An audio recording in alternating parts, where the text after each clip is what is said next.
All right, welcome back, COSA 25, folks. Professor Almeida here. Happy Thursday, everyone. And because it's Thursday, that means I'm in the Canvas Live chat 9 until noon Pacific time today. And if you need to see me in person, Fridays, 9 a.m. to 11 a.m. in M229. I don't have any more workshops for the semester, so I should be there in M229 unless something changes.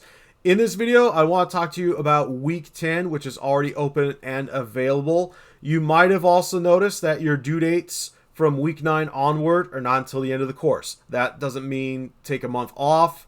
It gives you enough time to not only go through the remaining chapters, but to also practice in GMetrix. Speaking of GMetrix, there is a compatibility issue that you might run into, and I have my Windows 11 VM up and running here, as you can see. Also, make sure you have GMetrix SMS installed. I've pointed this out in the Using GMetrix video and in last week's announcement as well. So what I'm going to do here, I'm going to get GMetrix up and running to show you a workaround if you are running Windows 11 and if you are asked to access the GMetrix templates folder. So we'll be right back.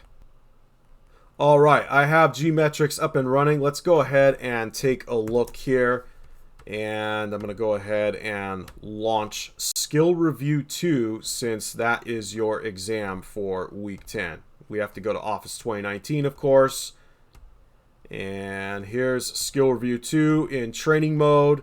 I'll go ahead and just resume this test. Haven't really started on this one. We'll check the box. We'll click Open. And GMetrix SMS is going to launch in the background.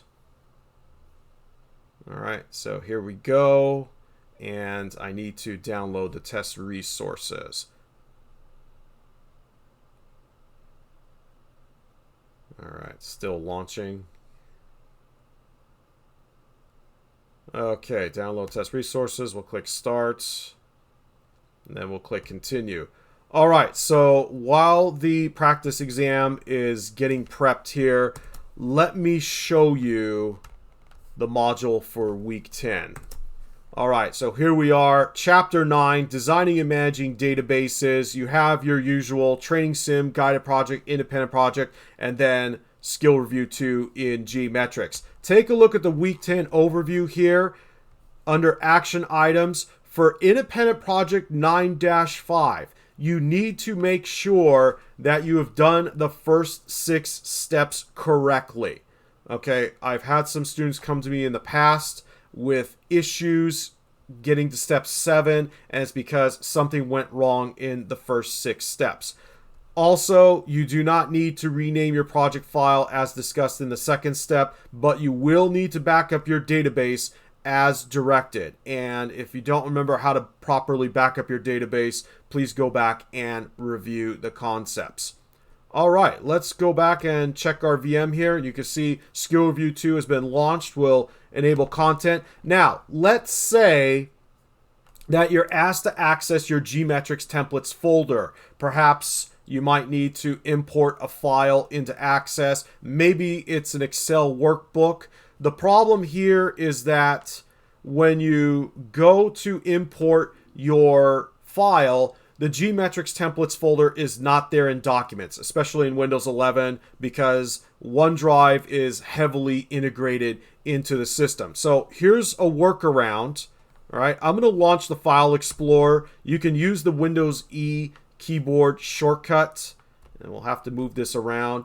And you'll see what I'm talking about here. It takes a moment to launch because, again, there's heavy OneDrive integration. But here's a way to get to your GMetrix templates folder, and it's under this PC. I'm going to go to the C drive, users, and then it's your student ID number or account name. Okay, so if you're in the COS computer lab, it's your student ID number. If you're at home, it's the name of your account. And then the documents folder. And then finally, there's GMetrix templates. What I would do here, right click on the GMetrix templates folder and choose pin to quick access. What this does, it gives you a shortcut directly here in the navigation pane to the left, or what they call quick access. So all I have to do is just click on GMetrix templates and boom, I can access whatever I need here. All right, so I hope that this helps you out. And again, this is just a Windows 11 thing. I'm going to go ahead and exit out of GMetrix. And we'll go ahead and save and exit the test. And that is pretty much it for GMetrix. All right, back to Canvas here. Again, you'll notice that the due date is the end of the course. However, you don't want to be putting off a whole month's worth of material until the end of the course. You might run into issues like what you just saw with GMetrix. And as far as GMetrix goes, I have another tip for you here.